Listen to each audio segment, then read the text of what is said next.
আহমেদাবাদে air India বিমান দুর্ঘটনায় 1 মাসের মাথায় প্রাথমিক তদন্ত রিপোর্ট প্রকাশ্যে এসেছে, কিন্তু 15 পাতা সেই রিপোর্ট থাকলেও কাটল না সব ধোঁয়াশা।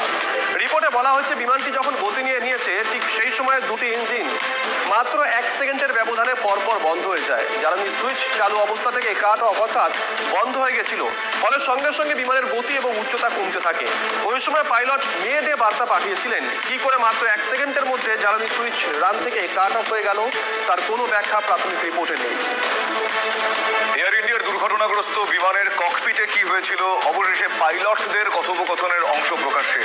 দুর্ঘটনার ঠিক আগের মুহূর্তে এক পাইলট অন্যজনকে প্রশ্ন করেছিলেন, জ্বালানি বন্ধ করে দিলে কেন? জবাবে অপর পাইলট উত্তর দেন, তিনি কোনো কিছু বন্ধ করেননি।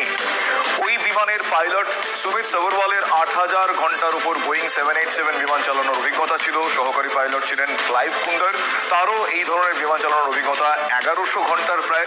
এমন অভিজ্ঞ দুজন পাইলট ভুল করে জ্বালানি বন্ধ করে দেবেন, সেটা খুব একটা স্বাভাবিক নয়। ফলে যান্ত্রিক ত্রুটি নিয়েই প্রশ্ন উঠছে। জ্বালানি সুইচ বন্ধ হয়ে গেছিল এয়ার ইন্ডিয়ার বিমানে। রানওয়ে ছাড়ার পরই বিমানের ইঞ্জিনে আর জ্বালানি পৌঁছয়নি, ফলে 32 সেকেন্ডের মধ্যে যাত্রীবাহী বিমানটি মুখ থুবড়ে ভেঙে পড়ে। এরপর তীব্র বিস্ফোরণ এবং মৃত্যু মিছিল।